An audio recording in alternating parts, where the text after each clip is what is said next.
So yeah, welcome to the Deal Final Corner. So this is your weekly property talk show brought to you by Property Filter, hosted by myself, Guillaume Black, your favorite Frenchman. I'm the CEO and co-founder at Property Filter. And as you know, it's the UK's highest rated platform to find deals. And we're on a mission to empower our property investor and deal sourcing members to find another 1,000 deals this year, like you did last year, thanks to the Property Filter blueprint. And the purpose of your Deal Finder Corner is to give you more and the best of the available resources by inviting expert guests who will share with you the latest and most current strategies, tactics, and secrets about what actually works right now in terms of finding and making deals and the reality of systemizing and running a high-performance business in property. So it really is my pleasure to introduce you to Jay Awards in today's Deal Finder Corner. So Jay is a property trader, founder, and author of the Amazon #1 bestseller, Before the Hammer Falls, which is for me a big reference if you are interested in auctions or not. So I think I was quite lucky to get my copy 5-6 years ago when Piotr, Jay's partner, was doing the circuits and speaking at events. And if anything, the due diligence part inspired a lot of the stuff we did for our own property stuff, as well as the way things are built into Property Filter. So it's a really must-have, and I don't know if there are any much copy left, but Jay will tell us more about that.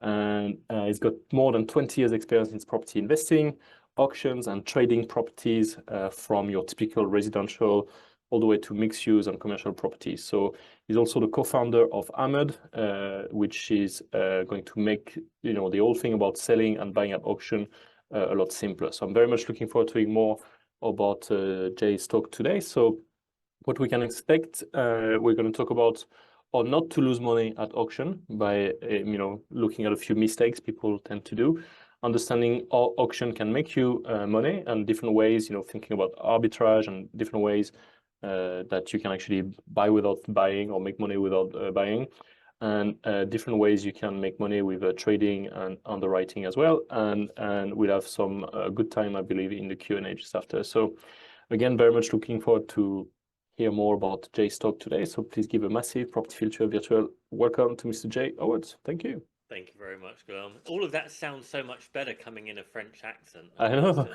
When I say that stuff out loud, I fall asleep halfway through, and I was gripped with this silky French accent. So hello, everybody. Thank you very much for inviting me to come and talk to you about auctions today, or auctions and trading. I don't know if you can do a show of hands. I think there's like a little hands up thing you can do if you don't want to unmute yourself or put your video on. But show of hands, who here has been to an auction? Just pop your hands in the air. Okay, there's about 5-6 people. Good. And keep your hands up, those who have. Who here has actually purchased a property from auction? Okay, so that narrows it down even more. We're down to about 3 or 4 there. Okay, cool. So some people here are going to be looking at this thinking it's a little bit basic, but hopefully everybody here is going to take something away from it. I've included a couple of case studies, one that makes me look like a rank fucking amateur, one that makes me look like a superstar fucking genius, and one that's a middle of the road kind of thing. So you're going to get a full flavor, a full spectrum of everything that can happen, whether you've been in property or business for 5 minutes or for 20 years. This stuff just happens. So I'm going to try and do some technology. Guillaume, can you enable the share? It's being a bit of a pain. Yeah, you should as a co-host. Let me double check. Yeah. Oh, sorry. I clicked the wrong. I put Mayura as a co-host again. Sorry. I did this yesterday as well. All right. Sorry about that. That's okay. So I'm going to share with you guys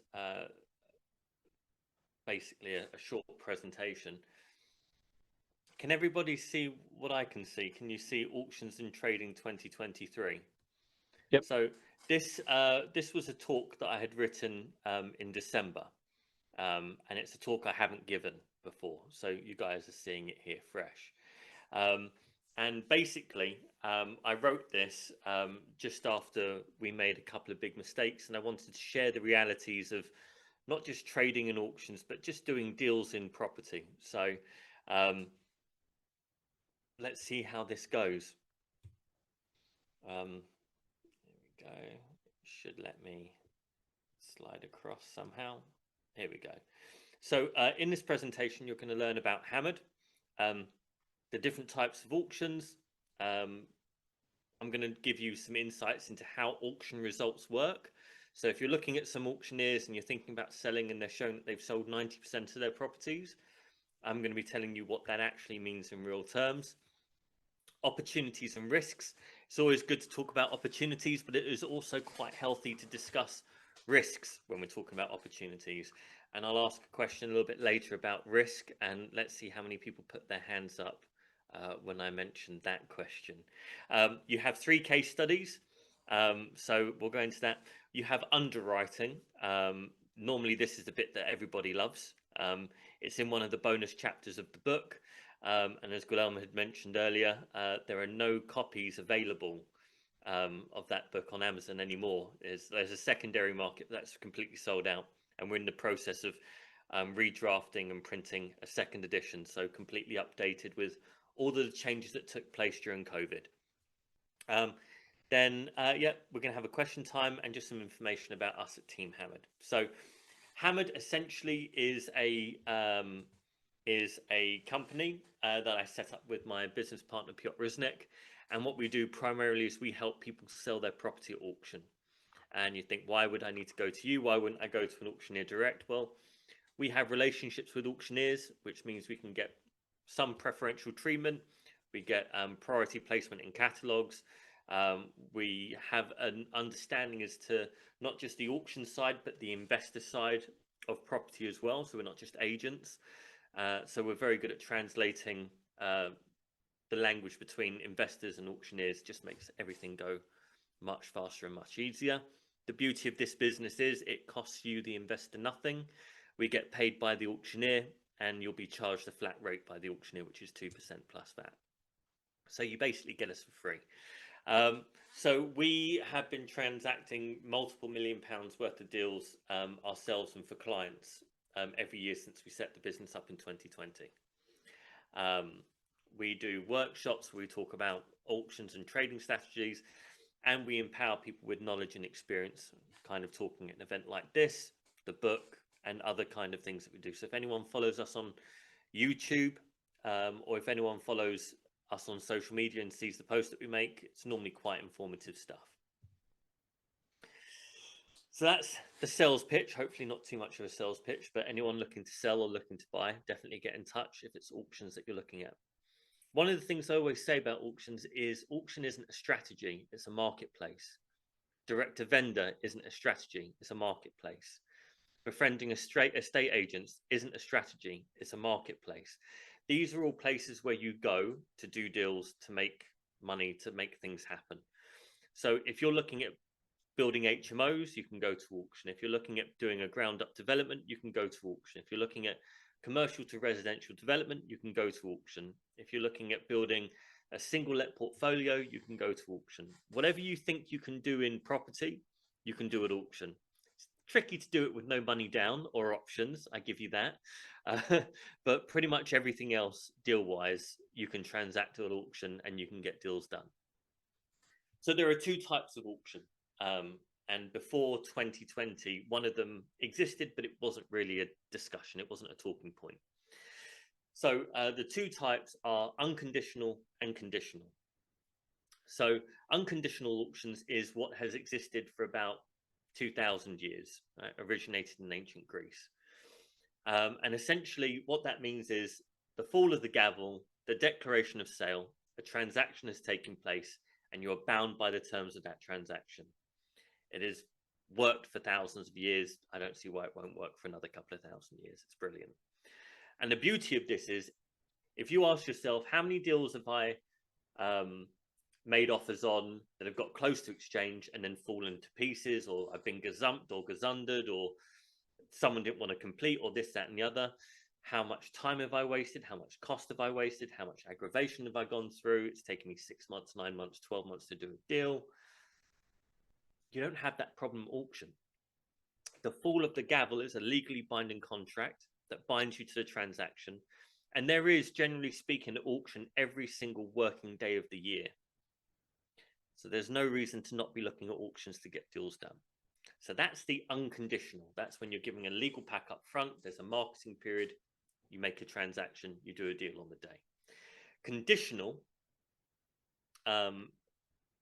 auctions are basically the modern method of auction. That's a marketing strategy from an online auctioneer, where basically you enter into a reservation or an exclusivity period for 28 days, and then you exchange and you have another 28 days to complete. It's designed to be a little bit easier, but the costs are quite heavy. For an unconditional sale, your average costs are going to be 1 to 2%. On a conditional sale, the average fees are 4.5% to 5%. So you have to measure which way round you want to go, essentially. We're going to be talking about arbitrage later on, and I'll be talking about auction to auction arbitrage, which is something that's very popular with the traders at the moment. Not something I'd recommend a beginner trader to do, but it's just interesting. So when you are looking at auctions, you can see where an arbitrage is taking place, and hopefully you don't overpay for a property. So is everybody cushy on unconditional and conditional auctions? A couple of waves of hand. Beautiful. We're going to fly through this. We're going to have a proper little chat later. Loads of questions, let's hope. So auction results. I have a big issue with how results at auction are presented to the population, right? There are auctioneers that will tell you that they've done an 85% sale, a 90% sale, all these different types of things. You think, wow, if I go with these guys, they're selling 90% of their property, so I have a higher chance of selling my property. I personally think it's mismarketing at the very least. But there are two different types of figures here. There are marketing figures and there are real figures. And this is something that you come across in auctions very, very often. So there's two types of prices at auction. There's three types of prices at auction. You have the guide price, the reserve price, and the sold price. And these numbers normally have absolutely nothing to do with the actual value of the property, just so everyone's aware. But we'll go through that as well. So here we have, I had a look, not last year, the year before. We were looking at the number of properties that were selling at auction, just an internal thing for us. We watch pretty much every single auction. So before I jumped on this call, I was watching the Allsop residential auction. And when I come off this call, I'm going to go back and watch the rest of the Allsop residential auction. But what you can see here is we'll pick out the most disgusting one that I can find here. Where is it? Okay, so you have, here we go. Connect UK, the second line from the top. The number of lots listed was 15. The number of lots that they offered was 9. And the number of lots that they sold was 9. So you're saying, here we're saying they started with 15 lots, they only offered 9 and they sold 9.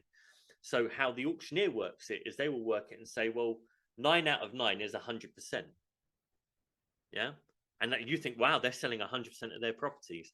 The reality is it's 9 out of 15, which is a 60% success rate.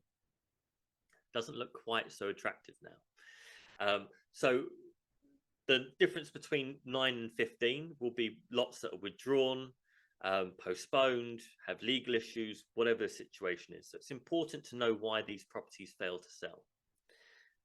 One of the things I love about this is you have some really big auctioneers doing the same kind of thing. You know, Savills halfway down the page, 193 lots listed, 121 sold, 121 offered, 79 sold. It's a 65% success rate. In reality, it's just under a 41% success rate. So they're selling less than half of the properties. And you find on the real percentage, the majority of auctioneers are selling around about half of the stock that they're taking on. So that's opportunity. The opportunity here is not as many lots are selling at auction as you think they are. And when these numbers were taken, the auction market has grown another 2%. Now, 2% doesn't sound like much, but it's an additional 1,000 properties a month. All there, all waiting, all presented for you to be buying. No running around, no chasing, no mess. It's just like an Argos catalogue. You open up the catalogue, there's an opportunity. So some of the things that are really, really impressive at auction at the moment, business to business income. So that's commercially let properties. Yeah. You're finding commercial properties at auction at the moment are struggling. One of the biggest reasons for this, main reason for this, is the interest rates. So interest rates and commercial rents and commercial property values are very tightly linked. If you go back 5 years, commercial property was being sold at 5% gross, which means people were buying properties that were let to like Tesco, Sainsbury's, whoever for 15, 20 years, and they were buying on a 5% yield. At the moment, people are looking for in excess of 8% yield, obviously, because you have the base interest rate, then have the on-top interest rate. Everyone knows how that stuff works. So business to business income at the moment is massively undervalued because it doesn't matter what the income is. What matters is the affordability of the income. So you can buy properties that were being sold on 5% yields for 10% yields these days. And it doesn't mean that the income changes. What changes is the capital value of the asset. So whereas if you were buying something 5 years ago for £500,000, you can now buy that today for £250,000. If you cannot see the opportunity there, you're crazy. I can't help you. No one can. But hopefully you can see the opportunity there, which is excellent. Underlet and underutilized income, one of the most recent transactions we're actually in the middle of. We bought a commercial unit or 3 commercial units in Bristol. It was producing £26,000 per annum, and we bought it for £252,500. So call it a 10% yield just for straight maths. In that time, we have increased the rent to £41,500.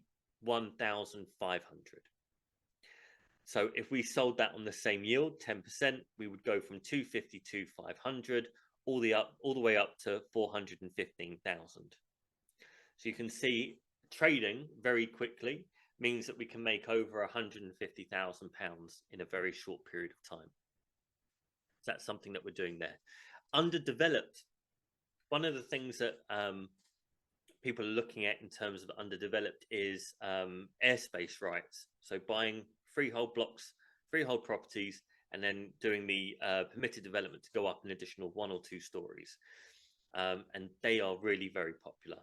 The best way to do those deals is to make sure it's an unbroken freehold. That means that all of the flats in the block are still owned within the freehold. There are no leases. Low value existing use classes. So what's a low value use class? So depending on who you speak to, single let residential is a low value use class. What they would like is they'd like to change the use class to be able to run a 6 or 7 bedroom HMO. That's a better use class for residential. If they are looking at commercial, a low value use class, for instance, would be high street. At the moment, high street isn't very hot. Industrial is really very strong at the moment. Leisure facilities, things like that. Anything that's experiential, any use class where you can buy their product online instead of going to the shop is a downvalued covenant on the lease. It's not worth as much as it used to be worth.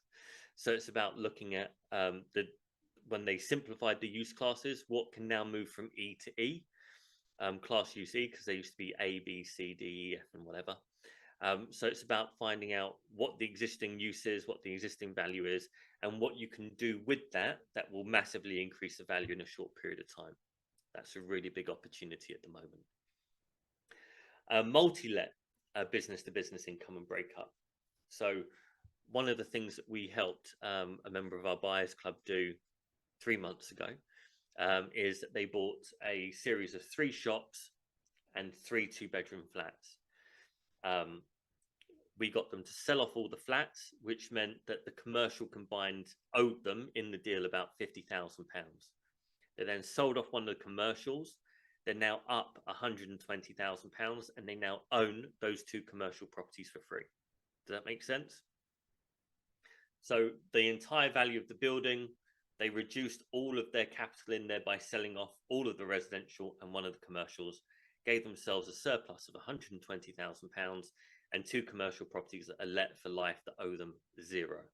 They will use those 2 assets either as anchors. So if they need lending, they can put those as security without putting actual lending on them.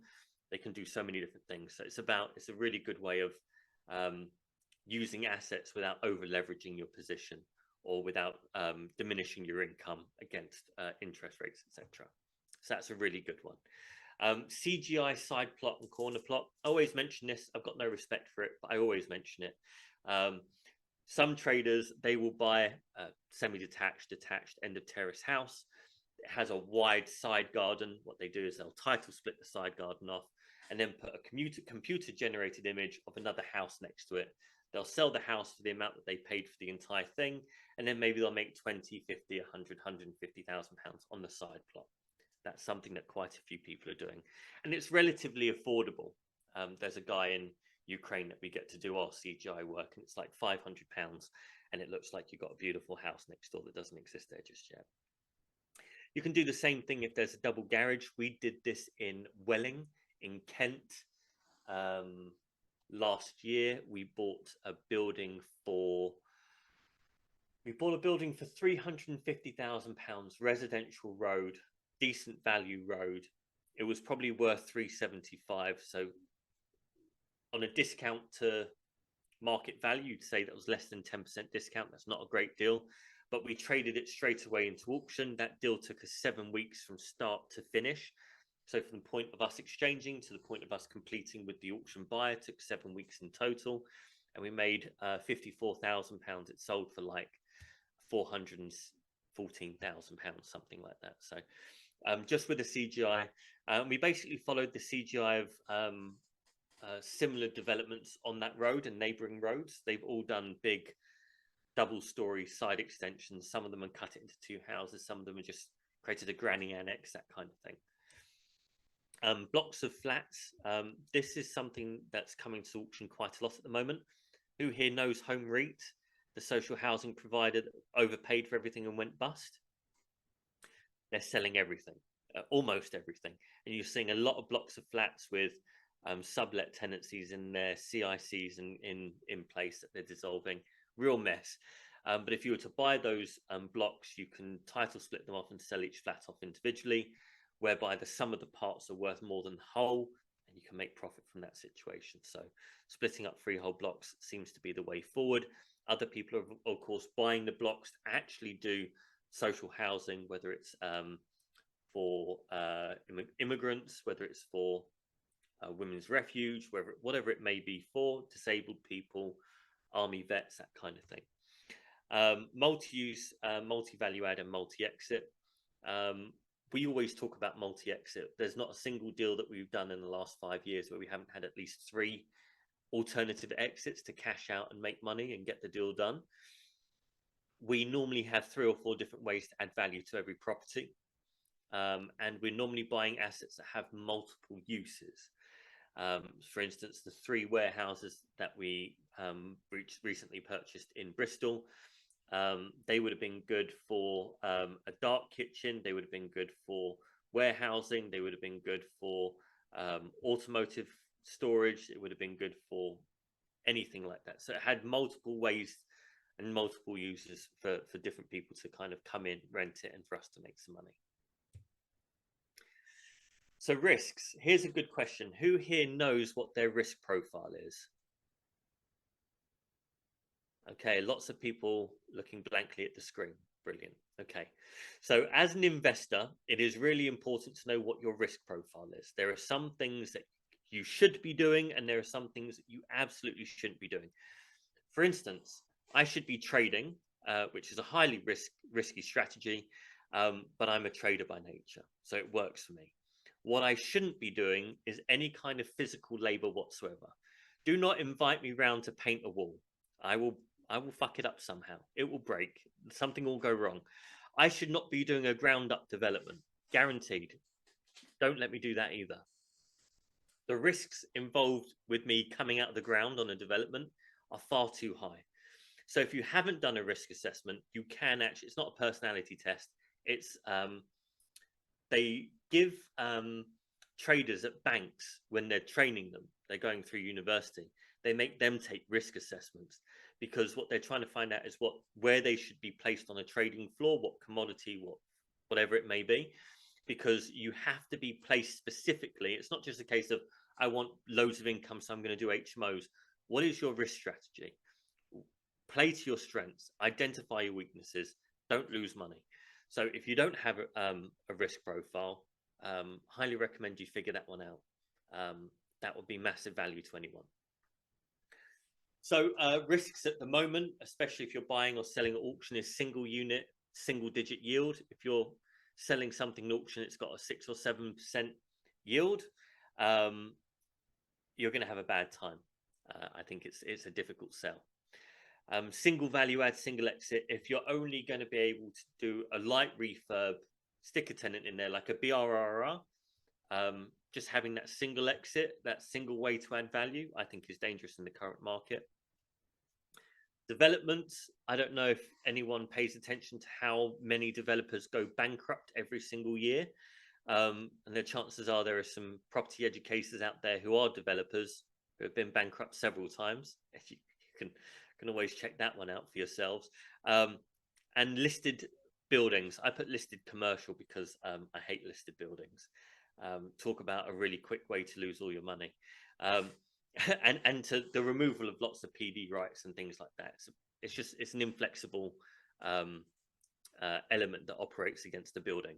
So risks, development, single exit, single use, single digit yield, and listed properties. So that's me identifying current risks in the market, and also things to look out for at auction. So if you have something here, like you are a listed property specialist, you do listed property conversions, hearing this should be like an amazing signal for you to go, if he thinks it, how many other people think it, and how many properties can I steal for an absolute bargain at auction, because I know something that they don't know. So what's a risk for me may not be a risk for you. So this here, this is fuck up number one, and I hope nobody is upset with foul language, because I can't help myself. So this is I call it Southeast London, but it's kind of Southeast London, Kent borders. It's a brilliant little town. It's the end of the line on the underground station. It's a high capital value area. Basically, it was a carpet shop on the ground floor and lower ground floor and rear yard. And upstairs it used to be, I think, either a solicitor's office or an accountancy office. Anyway, the solicitor / accountant had moved out, shut their business down and left. And the people who were selling carpets had got to a certain age. One of them had a loss in the family. I think his daughter may have passed away. She must have been only 30 something with a daughter. He wanted to focus on family. So they basically were closing down their business, and they owned this asset. So it was ground, lower ground, rear unit, and 3 stories above, including a high eave loft space. So perfect for conversion. We offered 850 direct to vendor in October 2021. The GDV was 1.6 million. The build out for it was about £350,000. So we exchanged in September 2022. We failed to let it. We got PD refused, and we failed to complete in 2022. And we lost £100,000. Yeah. If that makes anyone sweat or uncomfortable, newsflash, trading is not in your risk profile. If you're going to trade, shit like this happens a lot. So this is the Bristol one, just so you get an idea of where we were. £25,000 represented £5 per square foot. Market rent was £9 to £11 per square foot. I think we've got about £8 something per square foot, and we've got the leases up to 41.5. So we're over our estimate there. Does anyone want to figure out how terrible a really awesome situation can go when you're a trader? This is the example. Greenwich Peninsula. It's a freehold block. Now, there are 14 flats in this block, but 2 of them have been sold off. So we were buying a block of 12 two-bedroom flats. It was producing £205,000 and roughly underlet by about £30,000. We offered 2.1 million direct to vendor, and it was accepted December 2022. The breakup value of the flats was £3.65 million. We exchanged back to back. Who here, by show of hands, knows what back to back means? Nobody. Perfect. So back to back essentially means we have exchanged, and the same moment we exchange, we get our buyer to exchange with us. And the completion times for our exchange and their exchange are identical. And you think, why would you go through the madness of trying to create something like that? Well, if we exchange and they exchange at the same time, and we complete and they complete at the same time, we don't pay stamp duty. You get a stamp duty sub-sale tax relief, which on £2.1 million saved a healthy chunk of profit. So it was supposed to be completing in Jan 2023. Our buyer completed at 2.95. So just so you can see here, our margin on this property alone was £850,000.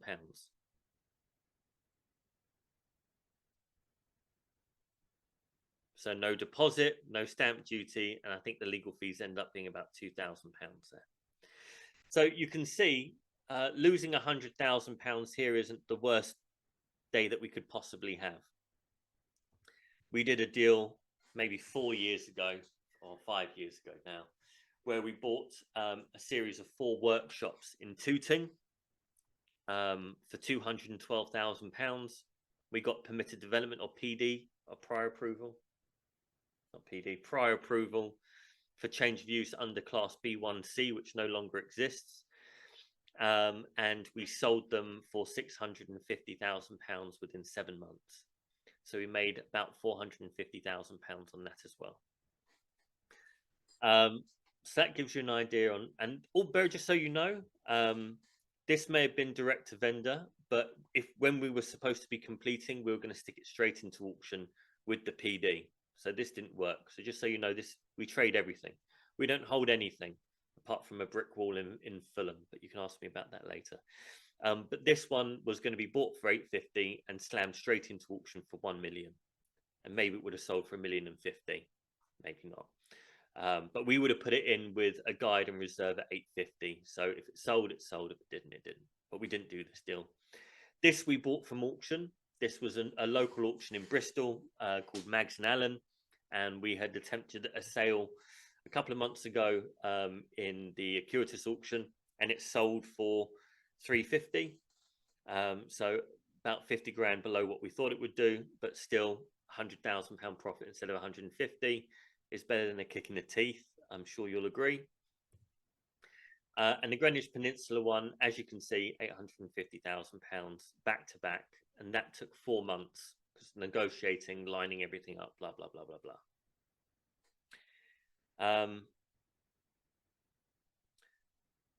Everyone happy with all of this so far? Because we're about to go into melting your brains with things that are like super awesome opportunity kind of thing.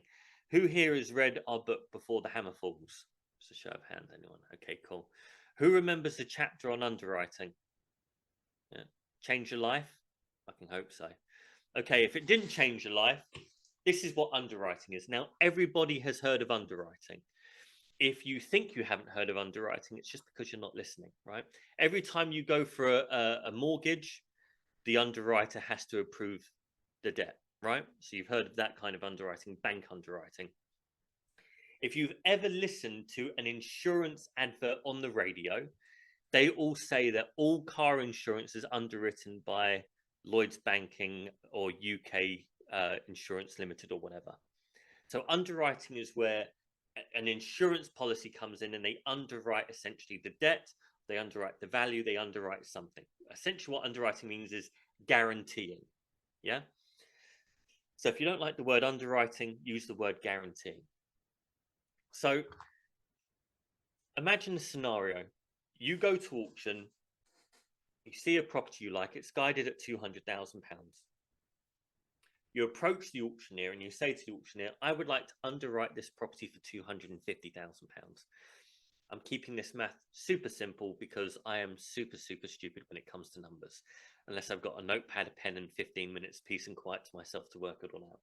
So let's say they say, yes, Jay, you can underwrite this for £250,000. Nobody else knows this is underwritten, just me, the seller, and the auctioneer. The property goes to auction and sells for £300,000, and it completes to the auction buyer at £300,000. What will happen is I get my 10% deposit back, which at £250,000 would be £25,000. I then get, depending on the auctioneer, but for numbers, ease of numbers, I get 50% of the difference between £250,000 and £300,000. So the difference between 250 and 300 is £50,000. My share is £25,000. The seller's share is £25,000. Now you can be thinking to yourself, Jay, why on earth would any seller ever underwrite a property to anybody? Well, within 72 hours of the auction, there is a certain type of seller who will be absolutely shitting bricks. They will be scared their property isn't going to sell. Maybe they're trying to sell before it gets repossessed. Maybe there's a probate. Maybe they're selling to get an elderly parent or grandparent into care. Maybe it's part of a divorce. Whatever it may be, they need to sell this property. That's why they're going to auction. They're motivated. They've got a degree of desperation about them. What they want is they want to guarantee and underwrite that this property sells on the day. So my offer, my underwrite offer of £250,000 tells the vendor, whatever happens, worst case scenario, I will buy this from you for £250,000.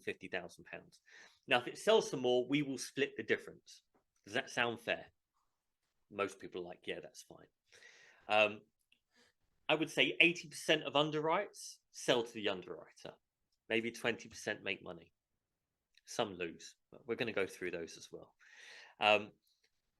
So in the underwriting example, what you're doing is you're basically saying, I will buy the property at the price I'm happy with. This is no competitive bidding. This is nothing like that.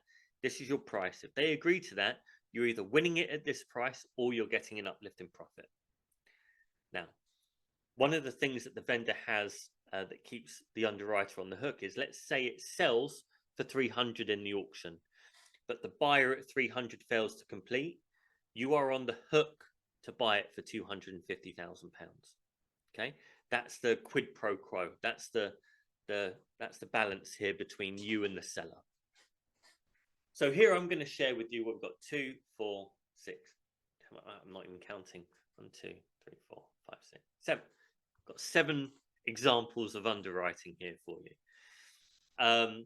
The first one, the heavyweight boxer. So I used to work for an auction company for about 7 years in London, and they were selling over 100 properties pretty much every month, 7, 8 months of the year. And there was one client who used to be a UK former heavyweight champion boxer. Now, there's not been many of those, so it's kind of narrows down who this could be. And this person started underwriting and loved it, and then started underwriting things that they necessarily didn't want to buy, but they thought they could make a quick underwrite profit on. So anyone who's read the book knows that rule number 1 of underwriting is you only underwrite a property that you're willing to buy, that you can buy, and that you're buying it at a price where you can make money. These are the rules. Very, very simple. Anything outside of that is gambling. We'll go on to that scenario in a minute. So essentially, this heavyweight boxer must have underwritten about 7 or 8 deals in the space of a year. The last deal he underwrites, he gets stuck with. But he gets stuck with it by overbidding himself. So let's say he underwrote something for £400,000. He then attended the auction and bid it up to £500,000 and then won it at £500,000. Now, we can go through why some people do this, but generally speaking, my result here is, if you're underwriting something, you don't need to bid. It's unnecessary. It's gambling. So depending on your moral outlook on gambling or your religious outlook on gambling, if you're going to underwrite, just underwrite and leave it. Let's see what happens. He then got very upset, and you can imagine this guy is built like an absolute ton of bricks. Huge. The auctioneer isn't huge. The auctioneer is a short, middle-aged Jewish guy from northwest London. So you can imagine when 6 foot something of lean, mean, extra thick fighting machine walks in the office threatening to knock out the auctioneer. The auctioneer disappeared for about a week and a half because this boxer would just turn up to the office randomly, threatening to knock him out. So yeah, don't underwrite unless you're prepared to buy it. That's normally a funny story that people like. The second one I called the religious gambler. There was a guy who stumbled across underwriting, didn't know about it beforehand, put an offer forward on a property that we were selling. And the vendor came back and said, look, I don't want to sell it pre-auction. I think it can go for quite a bit more. Why doesn't the buyer underwrite it? So explained underwrite it to the religious gambler. And he said, fine, I'll do it. This guy must have been in his 60s, Islamic chap. And he was buying properties that he was turning into HMOs and then renting to Islamic Muslim immigrants, essentially. He was doing a whole community thing. Happens to have been an absolutely lovely guy. But what he did is he got a little bit greedy. So he would underwrite a property in the business name, and then he would register the bid in his personal name, and he would try and bid up the underwrite and then have someone else end up with it paying for more, and he would get the underwrite profit instead of the property. It's greed. You know, we're human. It doesn't matter whether you're religious or not, we're human. And he got burnt 3 times in a row. He overpaid on 3 properties to the tune of about £400,000 across the 3 properties. So he stopped underwriting. So I'm hoping this is scaring some of you to not be idiots and give that greed monster a wide berth. The £50,000 story is actually pretty bloody miraculous. I always use this one as like, this is like 5% of underwrites do this. 5% of underwrites do this. It's infinitesimally small compared to the number of underwrites that are done annually. One of the chaps that was in our buyers club, this must have been maybe 18 months ago. We used to call him the dark horse because he would just find a deal in a catalogue. I would have seen that deal and ignored it, and he would find that deal. He would find a way to make money from it. It's just brilliant. I love it when people can do that. So he found a property on the coast. It was 2 commercial properties side by side with a large flat and storage round the back. I think it was guided at maybe £350,000.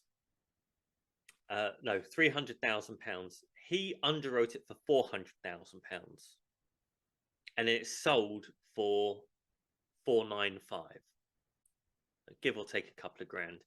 It sold to that person at 495. It completed that person at 495. He got his £30,000 deposit back, and he made £50,000 profit on the underwrite because he wasn't greedy. He knew his values. He picked the right deal, the right seller. Planets aligned, stars aligned, and he made £50,000. And he did that in about 6 weeks' time. So if you are a portfolio landlord that does a lot of refinancing to wait for cash to come back in, as we know, as buy-to-let landlords, cash flow is killer in that business strategy. So we've been telling a lot of we've been talking to a lot of buy-to-let landlords about saying, look, if you do 90% of your transactions are portfolio building as a buy-to-let landlord, and you do 10% trading, that 10% trading increases your pocket size to be able to buy more deals and do more things quicker. So that's what this guy did. He made £50,000 in about 6 to 7 weeks. The £9,000, this is about 70 to 80% of all underwrites is in this kind of bracket. Anywhere between £2,000 to £10,000 is the average kind of profit that you can make from an underwrite. Some of them go to 50, some of them go way higher than that. But in this case, a lady that used to be in the buyers club, she wanted to do an underwrite. And we got her an underwrite on a property that was going into auction in Leeds. She underwrote it, I think, at 30,000. Someone paid 50 for it. She made about £9,000 out of that. And can't go too far wrong. The 2 deposit rule.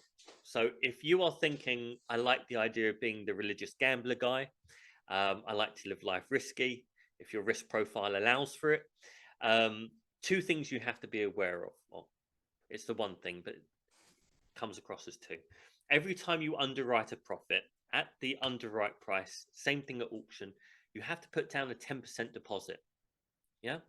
So if you underwrite it, say you underwrote something for £250,000, you have to put down a £25,000 deposit. Now, if you bid and you win it at the auction for £300,000, guess what you have to do? You have to put down the auction deposit, which will be £30,000.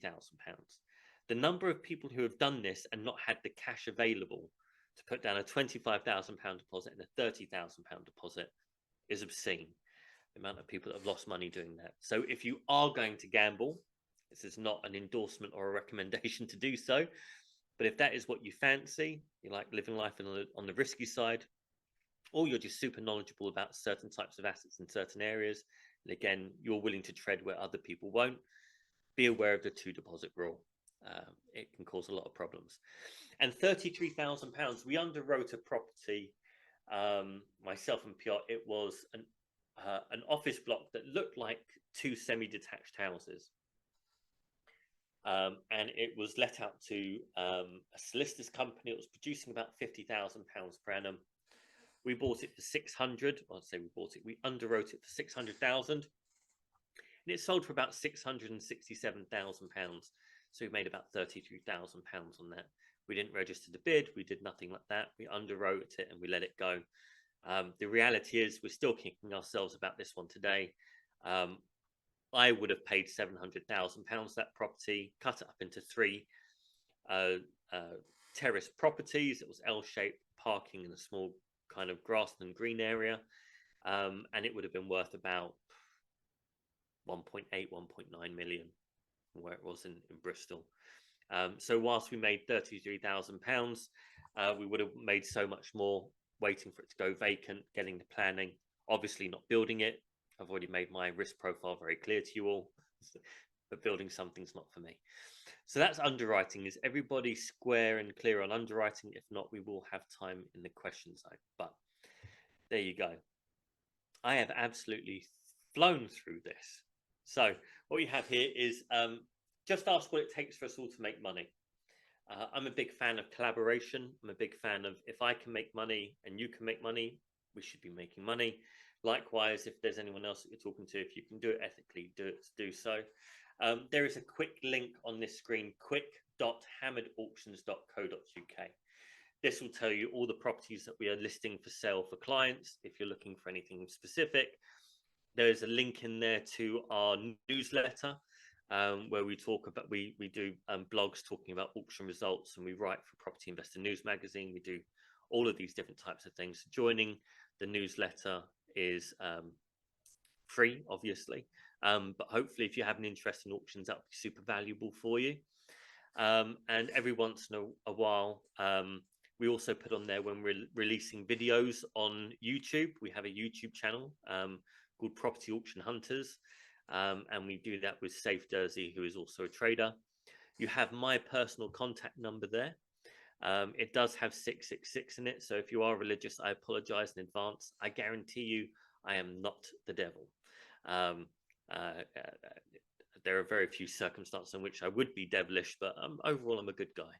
And that's my direct email address as well. So if you guys see something at auction and you want to do a deal, and you want us to leverage our relationships with the auctioneers to see if we can get it for you pre-auction or get you an underwrite, email me.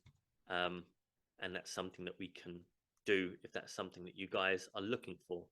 So I'll leave that up there for another 20-30 seconds for those who want to copy down the link, or I'm sure Guillaume can send you the link or any other details. Feel free to leave it on. Excellent.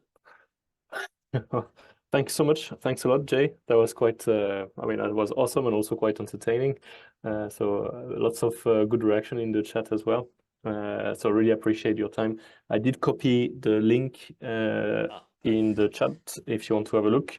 And, you know, like I will definitely go and sign up for the newsletters, you know, like you've had me smell the kitchen but not taste the food. So I want more of it now. So thanks so much for that. So we have some questions, and I have some questions too. So Rimal is saying, thanks, Jay, very informative. A few questions. How can we access one of your workshops? I Okay, guess so sign up to the newsletter, is it? yeah, sign up to newsletter definitely. We do like a 2-day workshop once a year. Normally about 10-15 people that come to it.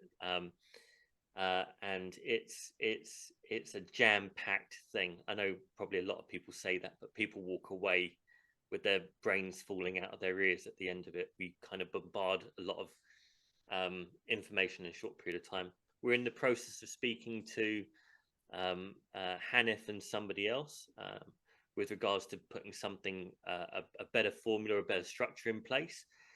So that may change, but join the newsletter and you'll get all of the information about any upcoming events as well. Yeah, I think speaking with Hanif, we want to help you a little bit, share a little bit with the property filter guys, because it's so valuable what you do. We'd like our community to benefit. So that be keep your eyes peeled, guys. You know, you'll know when it comes. Remind asking, I recently attended a Bernard Marcus live auction. At least 10% of the first 100 lots weren't sold, even though the bid price were over 10% over the guide. Any thoughts on this and why? Okay, so there's a lot to unpack there. So Bernard Yep. Marcus is one of about 10 auctioneers that are running an in-room auction still. I would still say about 95% of their bidding comes online because it's so much more convenient. I mean, I miss the auction rooms. I'm nostalgic. But bidding online is just so much easier. One of the ladies that we work with, she was in Spain. She was going snorkeling, came out of snorkeling, went onto the beach, bid on a property, won it, put the snorkel back on, went back in the beach. You couldn't have done that in 2019. Or you could have, but you probably would have missed something out. The 10% rule, I didn't mention it because sometimes you can go into too much detail. But the Advertising Standards Authority in 2013 or 2014, there was an auctioneer that was being very naughty. They were putting properties on the market for 20,000, where they knew the seller's expectation was 80, 90, 100. And that was an unfair expectation for bidders. You know, if you're putting something at 20, there should be a realistic chance that you'd sell within that kind of region. But what was happening is they'd be guiding it at 20, it'd get all the way up to 78,000 and not sell. And, you know, as an investor, you would have probably gone to view it. You would have got your solicitor to review the legal pack. You would have got advice from a mortgage broker. All these things cost, right? So the Advertising Standards Authority basically said, no more of this. Your guide price has to be within 10% of the reserve, or your reserve has to be within 10% of the guide. So if some properties are being bid more than 10% above the guide and not selling, they're breaking that ASA rule. Essentially, you can report them to Trading Standards, Advertising Standards Authority. If you see this, if you record what they're actually doing, if they're doing that kind of stuff, you can report them. They get fined. It stops this bad practice from happening. It's best that it doesn't happen. But yeah, my thoughts are negative. If that helps you, I'm against that kind of activity in the industry. Yep. Another third question from Rimal. So for underwriting offers as well, should you always offer above the guide? And what legal costs should be budgeted for above usual auction legal cost when you're doing underwriting? Okay, so good question. What I will always say is remember that the guide price is pure marketing. The guide price is bullshit. The property is worth what you're able to pay for it and what you're able to get a return off what you pay for it. Yeah, there's a difference between value and price, right? The price you pay should be commensurate with the value that you get. Now, for instance, if a property is guided at 250 and you think the property is only worth 200, don't waste your time on the property. They're unlikely to accept £50,000 below the guide. But if they're guiding something at 250 and you think it's worth 400, then it's worth putting an underwrite offer at 300, for instance, right? Just as a rough idea. There should be no additional legal costs for an underwrite. Most auctioneers have their own formatted agreement. It's done between you and the auctioneer. Shouldn't really have any additional costs. If there are additional costs, they'll be in the legal pack, and auctioneers charge a buyer's fee. But you should be aware of all of that before you make an offer, whether it's an underwrite, a pre-auction offer, bidding on the day, or post-auction. You'll need to factor those costs in. But it won't be anything above usual, Rimmel. The reality here is if you've underwritten a property and then you win it, the best thing to do is not even say that to your solicitor. If you want to complicate something beyond all measure and all reality, tell your solicitor something they don't need to know. All your solicitor needs to know is, I own this property now, do the paperwork. Right? The amount of times it's got really close to completion because someone said, oh, I underwrote it, and the solicitor gets all tied up in the, well, what does the underwriter mean? It means I own it, right? That's essentially what it means. So in that respect, you don't really need to do much else. I hope that answers your questions there. Thanks so much. Mayura is asking, who do you contact if there is a property on the auction site months and months after the first auction? Depends on the auctioneer. Some auctioneers will say who is dealing with the asset. So you kind of call up and ask to speak to them.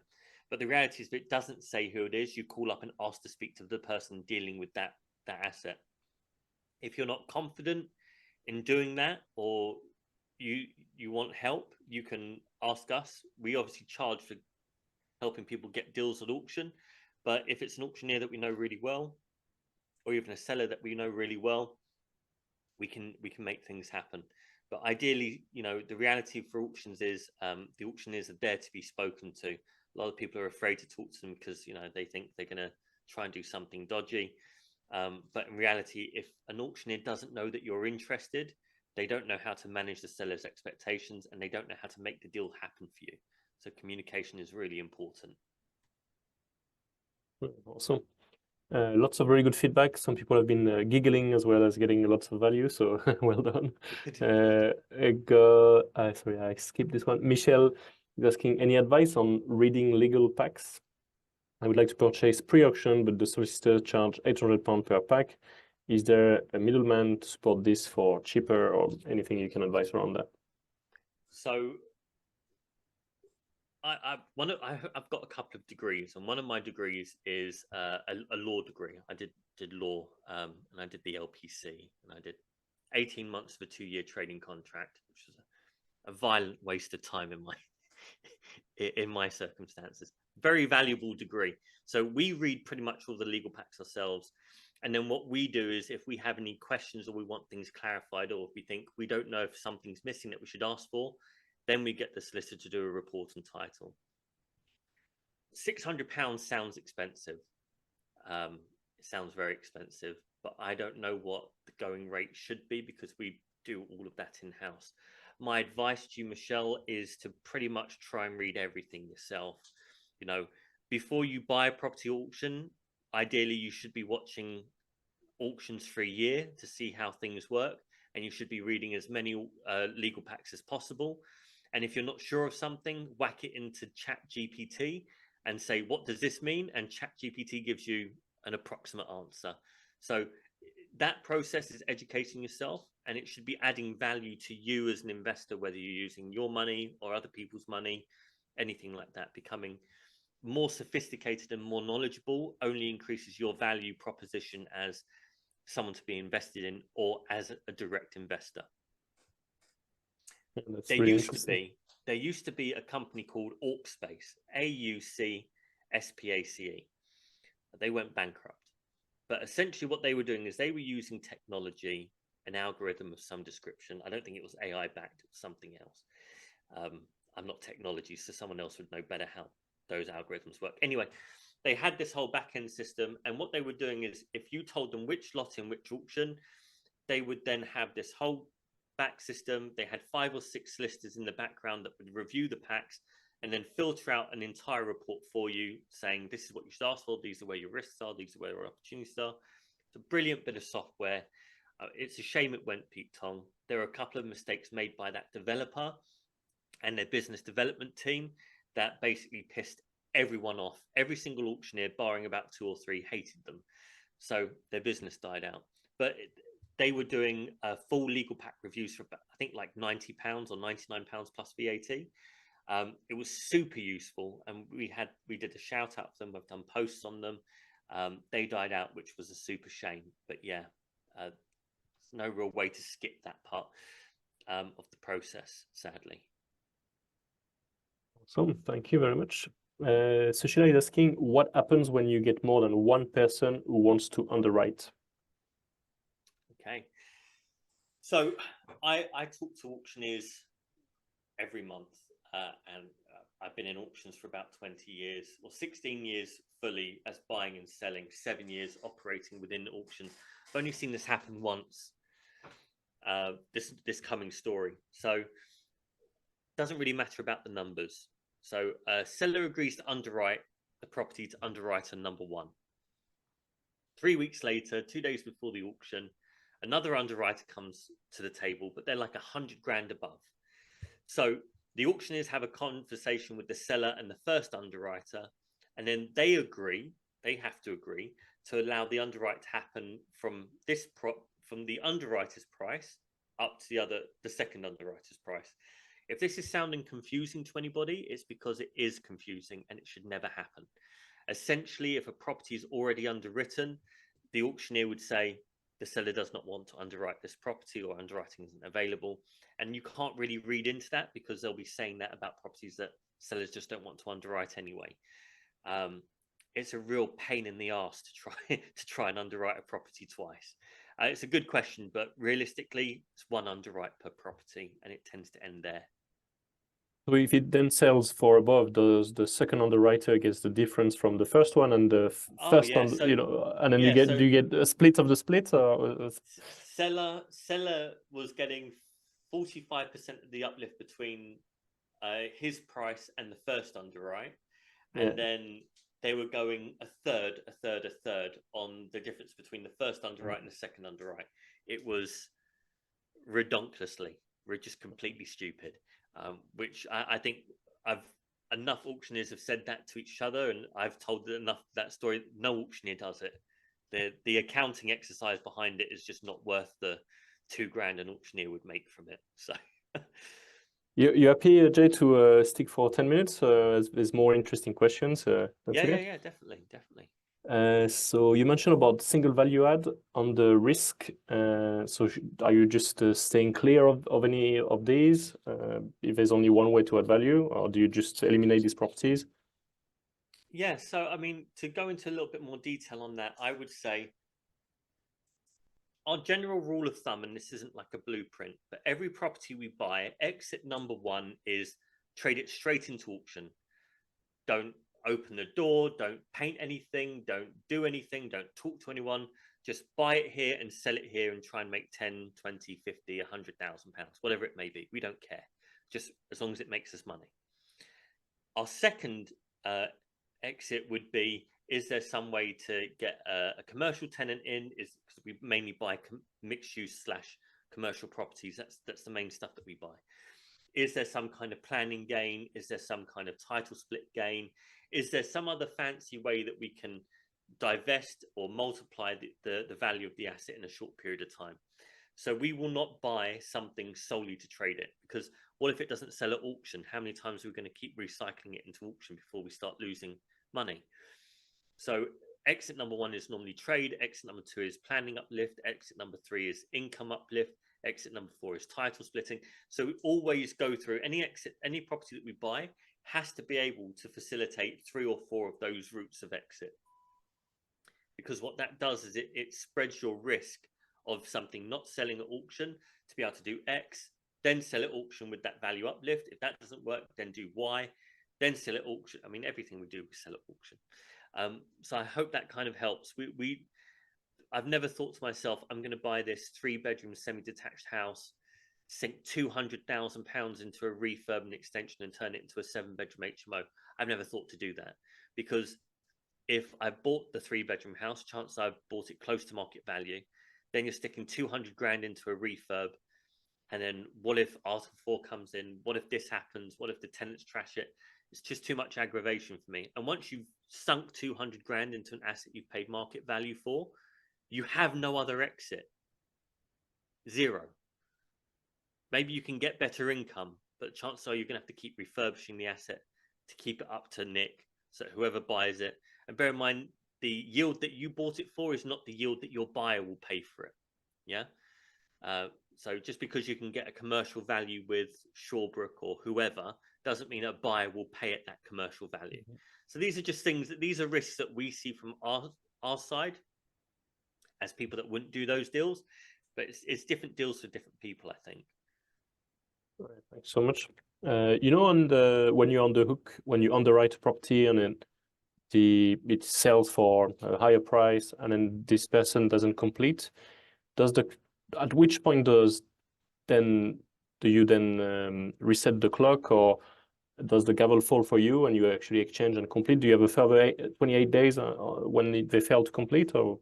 Yeah, so if someone pays more for it and they fail to complete, the sale reverts back to you. At that point, a technical gavel falls, and then you have 28 days to complete. So you're given time. You shared some table with some data at the start. Do you have some data on, like, typically on the underwritings that you've done, how far from the reserve price were these underwrites bid placed? Is it 10%? Is it 20%? Do you know typically what these will be? So typically we won't necessarily know what the actual reserve is. We can always guess that on average the reserve is going to be 10% above guide. Yeah. But we tend to underwrite at a price. We don't really focus Above. on what that percentage is. We focus on where we can get value. So there won't be a fixed percentage for us. Yeah, it makes sense. Yeah. It's what you said about value and price, and the guide price being bullshit marketing. Yeah. So. Yeah, exactly. Yeah. One last question from Mark. So, any tips on working out area yield? So, Mark he buys commercial properties. So for me, this is a lot to do with the covenants of the tenants, but maybe the question is a bit broader. Any tips on working out commercial area yields, Jay? Yes. So depending on who you talk to, some people will say that the income should be rateable value or rateable value 0.5, right? So it'll be 1 to 1.5 times rateable value. That's a very dangerous rule of thumb pricing to look at. As Mark would know, commercial properties are valued on differently based on the type of asset it is. But let's imagine we're looking at a high street shop.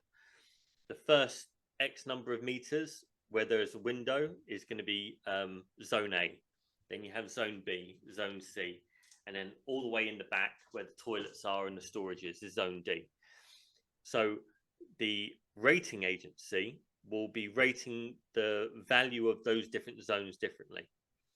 One of the mistakes that people make is they will say the building is 2,000 square foot, and like I showed on one of my examples, the average pound per square foot was £9 to £11 per square foot in that Bristol site. And it was very easy to work that one out because it's in the trading estate. There is no window shopping. There is nothing like that. It was all technically aggregated out as about zone C, zone B, because there's no zone A. So you have to be very specific with the asset type and the use class, I think, with working out the commercial yield area. One of the other things to focus on is what the actual area of the building is versus what the rating agency says the building is, because the rating agency doesn't rate corridors, stairwells, storage rooms. It doesn't. It just rates habitable / workable, usable areas. So if the rating agency says, oh, this building is 2,000 square foot, the chances are it's 2,200 or 2,300 because they're not including all of the areas of the building. So you have to be, it's a very methodical process that you have to go through. It's a very wide ranging question mark, but generally speaking, most people will be looking at rateable value plus half, depending on if you're like high street retail versus any other kind of the commerciality of the building and the type of tenant you can get in has a real impact on how you'd work out the commercial area. And the yield at the moment to work out commercial area yield is, I think you need to be looking very seriously at the interest rates. I think the interest rates are going to come down at least 0.25 basis points at least once this year, maybe even twice. So we're in the process of buying quite a lot of commercial property to essentially commercial bank, like land banking it, because when those interest rates go down, the value of the income on the commercial goes back up, and if the income goes back up, then the capital value of the asset goes back up. So yeah, I don't know how much of your question I answered there, Mark, but reach out if you want to have a proper chat. Yeah, thank you so much. There seems to be quite a few questions about when do you run your workshops and things like that. So maybe you and I have a bit of a conversation and we organize something and we communicate with you guys. Do you have any sort of closing sentiments, Jay, for today to close today's call? I mean, apart from your figuring out what your risk profile is, making sure that your due diligence process is robust. Make sure that when you make a mistake, you learn from that mistake, and even if the next property you look at is not the same property, that you're still looking out for that same mistake.